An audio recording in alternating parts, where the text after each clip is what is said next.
Driver Nagaraj காரை ஓட்டிட்டு போயிட்டு இருந்தான். பணக்காரரான மாதவையா தன்னோட மனைவி சுசீலாவோட சேர்ந்து கார்ல டவுனுக்கு போயிட்டு இருந்தாரு. சுசீலா கொஞ்சம் வருத்தமா, இன்னொரு முறை யோசிச்சுக்கோங்க. மந்தாரப்பள்ளியில முறை பொண்ணு வரலட்சுமி இருக்கிறப்போ நம்ம மகனுக்கு டவுன்ல இருக்கிற பொண்ணு பார்க்கறது அவ்வளோவா நல்லா இல்லைங்க. விவரம் கெட்ட மாதிரி பேசாத சுசீலா. 4-5 வியாபாரம் பண்ணிட்டு இருக்க நான் எங்க, 4 மாடு மேய்க்கிற உங்க அண்ணன் எங்க? நீங்க கலிங்கப்பட்டினத்துல இருக்கீங்க, எங்க அண்ணன் மந்தாரப்பள்ளியில இருக்காங்க. இந்த அதிபுத்திசாலித்தன பேச்செல்லாம் என்கிட்ட வேணாம். இங்க பாரு சுசீலா, என்னோடது மாளிகை வீடு, உங்க அண்ணனோடது மண் வீடு. இந்த சம்பந்தம் ஒத்து வராது. பையனோட முறை பொண்ணிய அவனுக்கு கல்யாணம் பண்ணி வைக்கலான்னு யோசிச்சுனா அதை கைவிட்டுடு, மனச மாத்திக்கோ. இப்படி மாதவன் சொல்லிட்டு இருக்கிறப்போ மந்தாரப்பள்ளி கிட்ட கார் வந்ததுமே ஏதோ பிரச்சனை வந்து கார் நின்னுடுச்சு. டிரைவர் நாகராஜ் எவ்வளவோ முயற்சி பண்ணியும் கார் ஸ்டார்ட்டே ஆகல. டிரைவர், என்னாச்சு? கார் எதுக்கு நின்னுடுச்சு? அதுதான் என்னன்னு தெரியல சார், நீங்க கார்லயே இருங்க, நான் இறங்கி என்னன்னு பாக்குறேன்.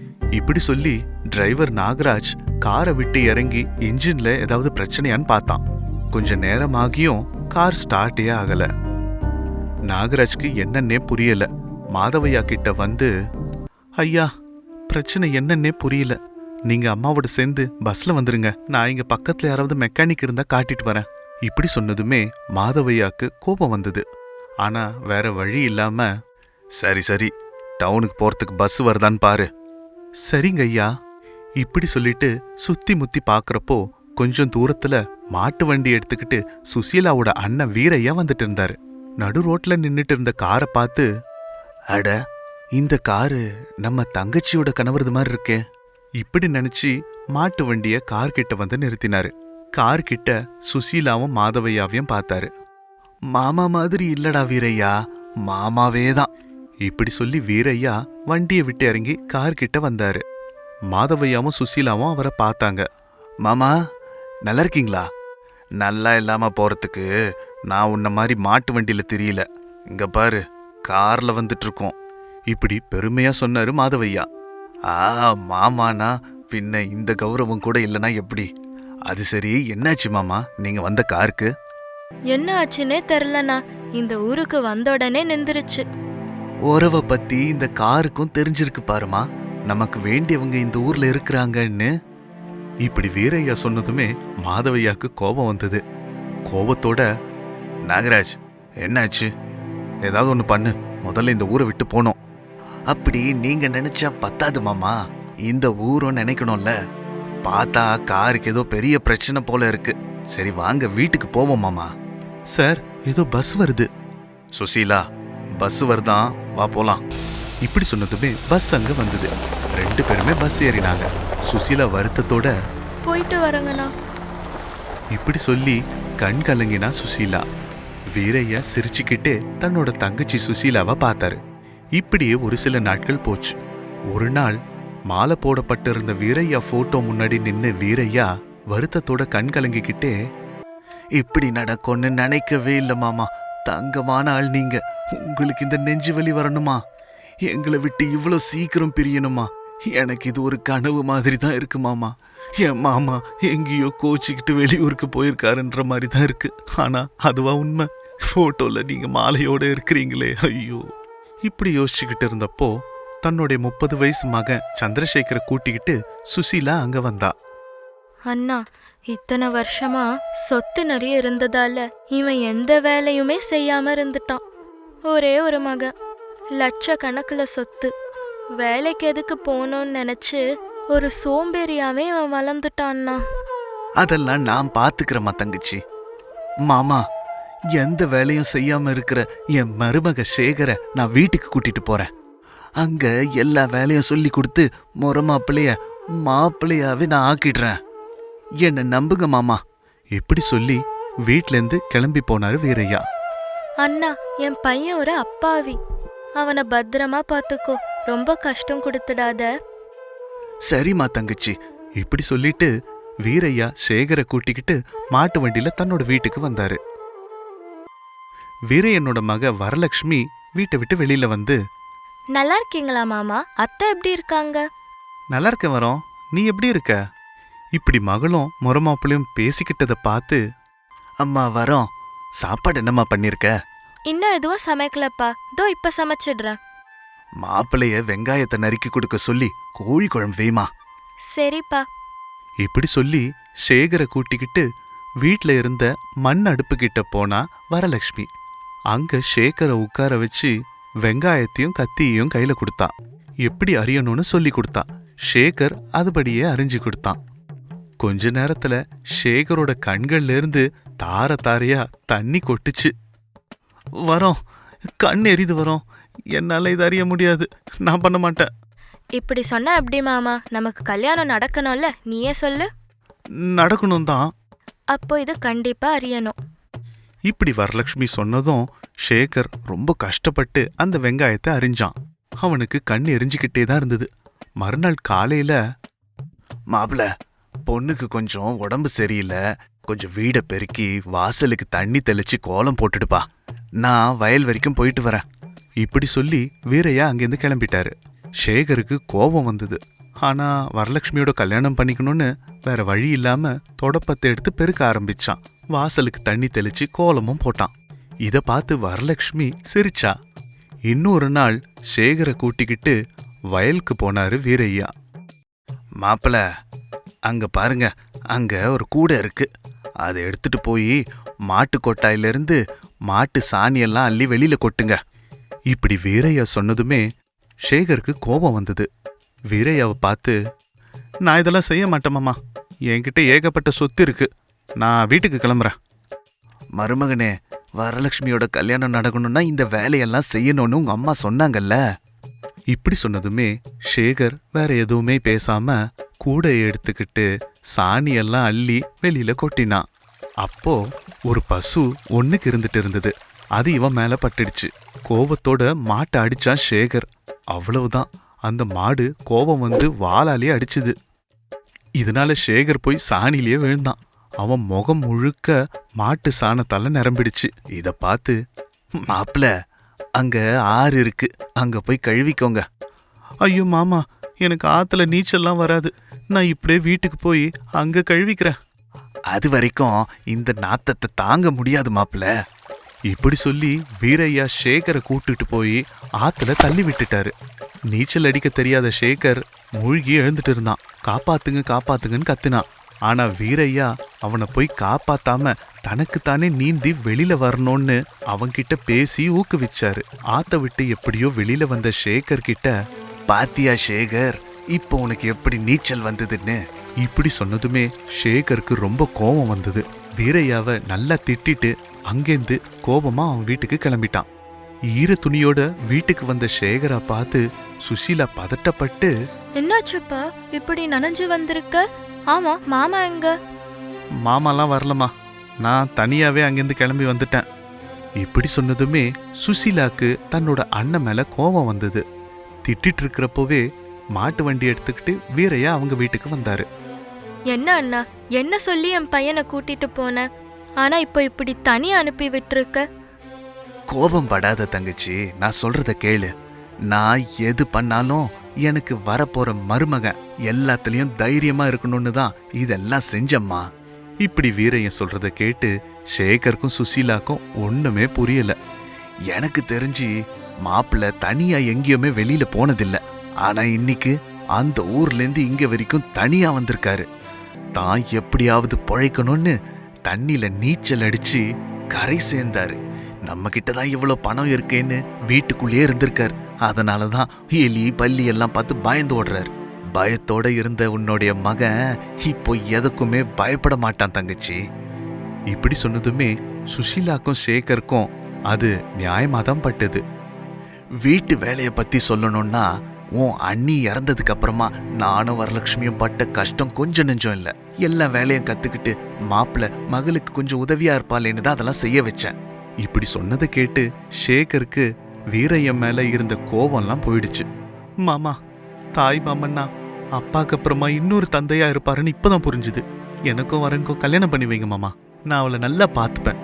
இப்படி சொன்னதுமே சுசீலாவும் வீரையாவும் சந்தோஷப்பட்டு மாதவியாவோட ஓராண்டு திதி முடிஞ்சதுமே கல்யாணம் பண்ணி வச்சாங்க. சேகரும் வரலட்சுமியும் சந்தோஷமா குடும்பம் நடத்தி வாழ்ந்து வந்தாங்க. ரங்காபுரங்கிற ஊர்ல ஆனந்த் நாகப்பன்னு 2 ஃப்ரெண்ட்ஸ் இருந்தாங்க. ஆனந்த் ஒரு ஏழை. கூலி வேலை செஞ்சுக்கிட்டு அந்த பணத்தை வச்சுதான் கஷ்டப்பட்டு வாழ்க்கைய நடத்திக்கிட்டு இருக்கான். அப்புறம் நாகப்பன் நல்ல பணக்காரன். பச்சை பசேல்னு வயல்வெளிகள் இருக்கு, நல்ல ஒரு பெரிய வீடும் இருக்கு. கூலிகளை வச்சு விவசாய வேலைய பார்த்துக்கிட்டு வாழ்க்கைய நடத்திக்கிட்டு இருக்கான். ஆனாலும் இவங்க எந்த ஏற்றத்தாழ்வும் இல்லாம நல்ல நண்பர்களா வாழ்ந்துட்டு வராங்க. ஒரு நாள் 2 பேரும் சேர்ந்து நிலத்து பக்கம் போய்கிட்டு இருக்கும்போது, என்னடா ஆனந்த், 2-3 நாளாக நான் உன்னை கவனிச்சுக்கிட்டு தான் இருக்கேன். ஏதோ பறி கொடுத்தா மாதிரி இருக்க. என்னாச்சுடா? என்னன்னு சொல்கிறதுடா, வாழ்கிற வரைக்கும் இப்படி கூலிக்காரனாவே தான் வாழணுமா? கடைசி வரைக்கும் இதே நிலைமையில தான் இருக்கணுமா? பகலெல்லாம் உழைக்கணும், ராத்திரி ஆனால் போய் தூங்கணும். இதுதான் என் வாழ்க்கை. டேய், வாழ்கிற வாழ்க்கையை இப்படி கஷ்டப்பட்டு வாழக்கூடாதுடா. இஷ்டப்பட்டு வாழணும், சந்தோஷமாக வாழணும். சரி, கூலி வேலையை விட்டுட்டு வேற என்ன செய்யலான் இருக்க? கண்டிப்பாக ஏதாவது ஒன்று செய்யணும்னு மட்டும் இருக்குடா. என்ன செய்யணும்னு தான் புரியல, ஒரு வழியும் தெரியலடா. அதுவும் இல்லாமல் ஏதாவது செய்யணுன்னா கையில் காசு இருக்கணும்ல. என்ன செஞ்சால் உன் வாழ்க்கை நல்லா இருக்குன்னு நான் சொல்லட்டா? சொல்லுடா, நீ எனக்கு நல்லது தானே சொல்லுவ. நீ எது சொன்னாலும் அது சரியாதாண்டா இருக்கும். 4 ஆட்டுக்குட்டியை வாங்கி அதுக்கெல்லாம் நல்லா தீனி போட்டு வளர்த்து விற்றுடு. அந்த காசை வச்சு இன்னும் நிறைய ஆட்டுக்குட்டிங்களை வாங்கி நல்ல வியாபாரம் பண்ணு. ஆட்டு வியாபாரமா? சரியாக தான் இருக்கும். ஆனால் இப்போ 4 ஆட்டுக்குட்டி வாங்க என்கிட்ட காசு இல்லையாடா. டேய், உன் நண்பன் நான் இருக்கேன்ல. நீ ஆடுங்களை தரப்போறியா? ஆடுங்களை இல்லைடா, கடனா உனக்கு பணம் தரேன். அப்படியா? கடனாவா? வட்டி எவ்வளோடா? டேய், நமக்குள்ள வட்டி வழக்கெல்லாம் எதுக்குடா? இந்த கடனை கூட உன் கையில் பணம் இருக்கிறப்ப திருப்பி கொடு. முதல்ல பணத்தை எடுத்துகிட்டு போய் ஆட்டுக்குட்டிகளை வாங்கு, சரியா? சரிடா, நீ என்ன செஞ்சாலும் என்ன சொன்னாலும் ஏன் நல்லதுக்கு தானே. நீ சொன்ன மாதிரியே செய்கிறேன் அப்படின்னு தன்னோட நண்பன் நாகப்பனோட ஐடியா படி அவங்கிட்டயே கடனை வாங்கி ஆனந்தன் சில ஆட்டுக்குட்டிகளை வாங்கிக்கிட்டு வந்தான். அதுங்களுக்கு நல்லா தீனி போட்டு மேய்ச்சலுக்கு கூட்டு போனான். அதுங்க வளர்ந்ததுக்கு அப்புறம் அதுங்கள வித்து கிடைச்ச பணத்தை நாகப்பன் கிட்ட திரும்ப கொடுத்தது மட்டும் இல்லாம திரும்ப ஒரு 10 ஆட்டுக்குட்டிகளை வாங்கி அதை மேய்க்க ஆரம்பிச்சான். சாப்பாட்டுக்கு துணிக்கு எந்த பிரச்சனையும் இல்லாம நாட்கள் நல்லபடியா போச்சு. ஒரு நாள் ஆடுகளோட பேசிக்கிட்டு இருந்த ஆனந்த் கிட்ட நாகப்பன் அவனோட மனைவி தனலட்சுமிய கூப்பிட்டுக்கிட்டு வந்தான். என்ன விஷயம்டா, தனலட்சுமியை கூட்டிகிட்டு வந்திருக்க? தனலட்சுமி உங்ககிட்ட ஏதோ பேசணும்னு சொன்னாடா, அதான் கூட்டிகிட்டு வந்தேன். அப்படியா? சொல்லு தங்கச்சி, இவன் ஏதாவது தகராறு பண்ணுறானா? ஐயோ, இவர்லாம் ஒன்றும் பண்ணல அண்ணா. ஆடுகளை மேய்ச்சிக்கிட்டு நல்லா தான் வியாபாரம் பண்ணிக்கிட்டு இருக்கல்ல. இப்போ கல்யாணம் பண்ணிக்கிறியா? ஆட்டு வியாபாரம் செய்கிற எனக்கு யாருமா பொண்ணு கொடுப்பாங்க? நீ கல்யாணம் பண்ணிக்கிறேன்னு மட்டும் சொல்லுண்ணா, பொண்ணை நாங்க கூட்டிட்டு வரோம். ஏற்கனவே பொண்ணு இருக்கா, அவங்க கொஞ்சம் ஏழைங்க. ஐயோ தங்கச்சி, அவங்க எனக்கு பொண்ணு கொடுக்க ஒத்துக்கிட்டாலே போதும். அப்படின்னா அந்த பொண்ணு வீட்டில் நான் போய் பேசவாண்ணா? என்னம்மா நீ, அவன்தான் கல்யாணத்துக்கு ஒத்துக்கிட்டான்ல, நீ திரும்ப பொண்ணு வீட்டில் போய் பேசட்டுமான்னு அவன்கிட்ட கேட்டுக்கிட்டு இருக்க. தனம், நீ உடனே பொண்ணு வீட்டில் பேசு. கல்யாண விஷயம் இல்லையா, நம்மளே எல்லாம் முன்னாடி இருந்து செய்யணும். சரிங்கங்க, நான் போய் பேசுறேன் அப்படின்னு சொல்லிட்டு நாகப்பன் தனலட்சுமி 2 பேரும் ஆனந்தனுக்கு மகேஸ்வரி அப்படிங்கிற ஒரு ஏழை பொண்ணு கல்யாணம் பண்ணாங்க. அவளுக்கு விலங்குகள்னா ரொம்ப பிடிக்கும். ஆனா கணவன் பண்ணிக்கிட்டு இருக்க இந்த ஆட்டு வியாபாரம் அவளுக்கு சுத்தமா பிடிக்கல. அவ புதுசுங்கிறதால புருஷன்கிட்ட எதுவும் சொல்லாம அமைதியாவும் இருக்க முடியாம கலவரப்பட்டுக்கிட்டு ரொம்ப கஷ்டப்பட்டுக்கிட்டு இருந்தா. அவரு சந்தோஷமா இருக்கும்போது இந்த வியாபாரம் வேண்டான்னு சொல்லிடுறேன். இதுங்க நாத்தத்தை என்னால தாங்க முடியல.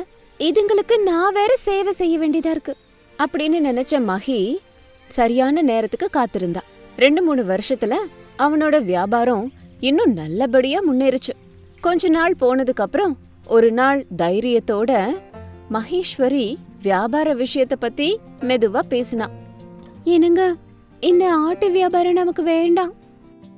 ஏன் மகேஸ்வரி, என்னாச்சு திடீர்னு இனிமே ஆட்டு வியாபாரம் வேணான்னு சொல்ற? ஒவ்வொரு ஆட்டுக்குட்டிகளையும் அவ்வளோ அன்பா வளர்த்து அந்த கசாப்பு கடைக்காரங்கிட்ட எப்படிங்க கொண்டு போய் கொடுக்குறீங்க? இதுக்கு உங்களுக்கு எப்படி மனசு ஒத்துக்குது? அப்படின்னு வேதனையோட சொல்லிக்கிட்டு இருந்தா மகி. ஆனந்த் மட்டும் அத பெரிய விஷயமா எடுத்துக்கல. அது அவ்வளோ ஜாக்கிரதையா கவனமாக பார்த்துக்கிறதுனால தான், நம்ம நல்லா தீனி போட்டு வளர்க்குறதுனால தான் எல்லாம் நல்ல விலைக்கு விற்கிது மகேஸ்வரி. அதுவும் இல்லாமல் இது வியாபாரம். இதெல்லாம் பார்த்தா நம்ம முன்னேற முடியாது. நீங்க இப்படி கொடூரமான வேலை செய்யறதுனாலதான் நமக்கு இன்னும் குழந்தை குட்டி கூட பிறக்கல. ஆனாலும் பொழைக்கிறதுக்கு எவ்வளவோ வழிகள் இருக்கு. இப்படி இந்த ஜீவராசிகளை கொன்னுதான் பொழைக்கணுமா?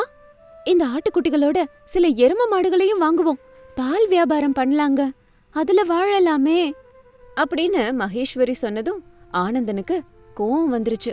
அதே கோபத்தோட, போதும் போதும் உன் புலம்பல் பேச்சு. சம்பாரிச்சு எடுத்துகிட்டு வந்து கொடுக்குறேன்ல, வீட்டில் உட்காந்துக்கிட்டு எதை வேணா சொல்லுவேன். சும்மா புலம்பாம உன் வேலையை மட்டும் பாரு அப்படின்னு ஆனந்தன் ரொம்ப கடினமா சொல்லிட்டான். கோவப்பட்டதுக்கு மகி பயந்துட்டான். அப்படியே கொஞ்ச நாள் போச்சு.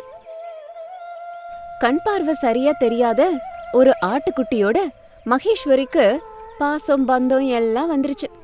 மகி அந்த ஆட்டுக்குட்டிய மட்டும் ரொம்ப அன்போடவும் அரவணைப்போடவும் பாத்துக்கிட்டு இருந்தா. மகேஸ்வரியும் ஆனந்தும் பேசுறத கொஞ்சம் கொஞ்சமா குறைச்சுக்கிட்டாங்க. ஒரு நாள் தன்னோட மனைவி கிட்ட, மகேஸ்வரி, நான் சொல்கிறது கவனமாக கேளு. கேக்குறேன் சொல்லுங்க. நல்லூர் பெரியசாமி பையனுக்கு நாளைக்கு காது குத்து வச்சுருக்காங்களாமா. ஐயனாருக்கு பலி கொடுக்க ஆடு வேணும்னு நம்மக்கிட்ட கேட்டிருக்காங்க. நடு சாமத்திலேயே பலி கொடுக்கணுமா. இன்றைக்கி ராத்திரியே என்னை வர சொல்லியிருக்காங்க. நல்ல பணம் கிடைக்கும். பட்டியில் பார்த்தேன், சரியான ஆடு இல்லை. நீ வளர்க்குறியே, இந்த ஆட்டை இன்னைக்கு சாயந்தரமே எடுத்துகிட்டு போகிறேன் அப்படின்னு சொன்ன உடனேயே மகேஸ்வரியோட மனசு பதட்டமாயிடுச்சு. மகேஸ்வரி கெஞ்சி கேட்டா, உங்களை கெஞ்சி கேக்குறேங்க, அந்த ஆட்டுக்குட்டிய மட்டும் தரமாட்டேன். அதுக்கு வேற கண் பார்வை சரியா தெரியாது. அது மட்டும் இல்ல, அத என் சொந்த குழந்தை மாதிரி பாத்துட்டு இருக்க. திடீர்னு அத விற்க போறாங்கறீங்க. வேண்டாங்க, என் குழந்தை மாதிரி அந்த ஆட்டுக்குட்டி தரமாட்டேங்க அப்படின்னு மங்கம்மா ரொம்ப கெஞ்ச ஆரம்பிச்சுட்டா. ஆனந்தனுக்கும் அதெல்லாம் ஒரு பெரிய விஷயமாவே தெரியல. ஈவி இறக்கம் கூட அவளுக்காக காட்டல. வேணும்னா நீ வேற ஆட்டுக்குட்டி வாங்கி கூட வளர்த்துக்க, எனக்கு எந்த பிரச்சனையும் இல்லை மகேஸ்வரி அப்படின்னு சொல்லி அன்னைக்கு சாயந்தரம் மகேஸ்வரி வீட்ல இல்லாத சமயத்துல கங்காபுரத்துக்கு ஆடை தூக்கிட்டு போனான். கொஞ்ச தூரம் நடந்து போனதுக்கு அப்புறமா மேகங்கள் சூழ்ந்து திடீர்னு இடி மின்னல்லாம் வர ஆரம்பிச்சிருச்சு. அந்த இடம் ரொம்ப இருளாச்சு. சாதாரண வழியில போனா ரொம்ப நேரம் ஆகும்னு சொல்லி ஆனந்தன் குறுக்கு வழியில போனான். அவ்ளோ இருட்டான வழியில நடந்த அவனுக்கு தடவையா பயம் வந்துச்சு. என்ன இது இப்படி திடீர்னு பயமாக இருக்கு? இதுக்கு முன்னாடி இந்த வழியாக எத்தனையோ முறை தனியாக போயிருக்கேன், வந்திருக்கேன். அப்பெல்லாம் பயந்ததில்லை. இன்னைக்கு என்ன புதுசாக பயம் வந்துருச்சு அப்படின்னு நினைச்சுக்கிட்டு ஆட்டுக்குட்டிய கூப்பிட்டுக்கிட்டு வேகமா நடந்து போனான். வேகமா போனோம் அப்படிங்கிற அவசரத்துல ஆனந்தன் போற வழியில நடுவுலயே ஆழ்துளை கிணறு ஒண்ணு இருக்கிற விஷயத்தையே மறந்து போயிட்டான். அந்த பக்கமா போகும்போது கால் வழுக்கி அந்த கிணத்துக்குள்ளார விழுந்துட்டான். பயந்து பயங்கரமா கத்த ஆரம்பிச்சிட்டான். காப்பாத்துங்க, காப்பாத்துங்க, நான் இந்த கிணத்துல விழுந்துட்டேன், யாருன்னா இருக்கீங்களா, யாராவது என்ன காப்பாத்துங்க அப்படின்னு பயத்துல கத்திக்கிட்டு இருந்தான். அது ஆழ்துளை கிணறுங்கிறதால ஆனந்த் உள்ள கத்திக்கிட்டு இருக்கிறது வெளியே யாருக்குமே கேட்கல. ஆனந்த் அந்த கிணத்துல அங்கேயும் இங்கேயும் பார்த்துக்கிட்டு பயம் அதிகமாக அதிகமாக கத்திக்கிட்டே இருந்தான். ஆனா அதுக்கு ஒரு பலனுமே கிடைக்கல. நான் கத்துறது யாருக்கும் கேட்கல போல இருக்கே, இப்போ என்ன பண்றது அப்படின்னு நினைச்சிட்டு இருக்கும்போது ஆனந்த் பின்னாடி இவ்ளோ தூரம் வந்த அந்த வளர்ப்பு ஆடு அந்த கிணத்தையே சுத்தி சுத்தி வந்துச்சு. கிணத்துக்குள்ள எட்டி பார்த்து தன்னோட எஜமானனுக்காக கத்த ஆரம்பிச்சுது. தனக்காக இப்படி கத்திக்கிட்டு இருக்க அந்த ஆட்டுக்குட்டிய பார்த்த ஆனந்தோட மனசு கரைஞ்சு போச்சு. அந்த கிணத்துல பிடிச்சுக்கிறதுக்கு ஒண்ணு கிடைச்சது. அதை பிடிச்சுக்கிட்டு ராத்திரி முழுக்க கழிச்சுக்கிட்டு இருந்தா ஆனந்த். விடிஞ்சதுக்கு அப்புறமா அந்த ஆட்டுக்குட்டி அங்கேயும் எங்கேயும் போய் கத்தி ஒரு 4-5 பேரை கூட்டிக்கிட்டு அந்த இடத்துக்கு வந்தது. கிணத்துக்குள்ள இருக்க எஜமானனையும் காட்டுச்சு. அத பார்த்து இன்னும் சிலர் அங்க வந்தாங்க. கிணத்துக்குள்ள இருந்த ஆனந்த் அவங்கள பார்த்து காப்பாத்துங்கன்னு கையெடுத்து கும்பிட்டான். அத பார்த்தவங்க ஆனந்தோட நிலைமைய புரிஞ்சுக்கிட்டு அவனை வெளியில எடுக்கிறதுக்கு நல்லா யோசிச்சு ஒரு வழியா அவனை காப்பாத்திட்டாங்க. ஆனந்த் கிணத்துல இருந்து வெளியே வந்ததும் அந்த ஆட்டுக்குட்டிய பார்த்து கண்ணீரோட கட்டி பிடிச்சான். கண்ணீர் கூட விட்டான். அவனை அப்படியே விட்டுட்டு அது மட்டும் ஓடி போய் ஆட்டுக்குட்டி அதோட உயிரை காப்பாத்திருக்கலாம். ஆனா அது அப்படி செய்யல. அவரை காப்பாத்த நினைச்சுது. அத பத்தி யோசிச்சு பார்த்தாலே ஆனந்துக்கு கண்ணீரை நிப்பாட்டவே முடியல. தன்னை கிணத்துல இருந்து காப்பாத்தினவங்களுக்கு கையெடுத்து கும்பிட்டு நன்றிய சொல்லிட்டு ஆட்டுக்குட்டியோட அன்பா பேசிக்கிட்டே திரும்பவும் வீட்டுக்கு வந்தான். வீட்ல தன்னோட குழந்தை மாதிரி வளர்த்த ஆடு இல்லாததுனால அழுதுகிட்டு இருந்த மகேஸ்வரி கிட்ட அந்த ஆடு மறுபடியும் வந்துச்சு. அப்போ மகேஸ்வரியோட ஆனந்தத்துக்கு எல்லையே இல்ல. அந்த ஆட்டுக்குட்டிய திரும்ப கொண்டு வந்த கணவனை ரொம்ப ஆச்சரியமா பார்த்தா. மகேஸ்வரி, நீ சொன்ன மாதிரி இந்த ஆடு நம்ம புள்ள தான். அப்படின்னு சொல்லி ராத்திரி நடந்த எல்லாத்தையும் மகேஸ்வரி கிட்ட சொல்லிட்டு இருந்தான். அதையெல்லாம் கேட்டுட்டு மகி அந்த ஆட்டுக்குட்டிக்கு முத்தம் கொடுத்தா. இனிமே இந்த ஆடு வியாபாரம் செய்ய மாட்டேன். ரொம்ப நாளா கொளத்தூர் குமார் அண்ணன் ஆடு வேணும்னு கேட்டுக்கிட்டு இருக்காரு. அவர் ஆடு வியாபாரம் செய்ய போகிறாராம். நாளைக்கே எல்லா ஆட்டையும் வித்துடுறேன். நீ சொன்ன மாதிரி நிலம் குத்தகைக்கு எடுத்துக்கலாம். பால் வியாபாரம் செய்யலாம். இந்த ஆட்டை மட்டும் நம்ம கூடவே வச்சுக்கலாம். இனிமே இதுதான் நம்ம குழந்தை அப்படின்னு ஆனந்த் அந்த ஆட்டுக்குட்டிய கட்டி அணைச்சுக்கிட்டான். தான் இவ்ளோ நாளா எதிர்பார்த்த மாற்றம் கணவன் கிட்ட வந்ததை நினைச்சு மகி ரொம்ப சந்தோஷப்பட்டான். இது இன்னைக்கு ஸ்டோரி. இதே மாதிரி இன்னொரு ஸ்டோரியோட உங்களை மறுபடியும் மீட் பண்றேன். அது மட்டும் இல்ல, எங்க சேனலை சப்ஸ்கிரைபும் பண்ணுங்க. தேங்க்யூ ஃபார் வாட்சிங்.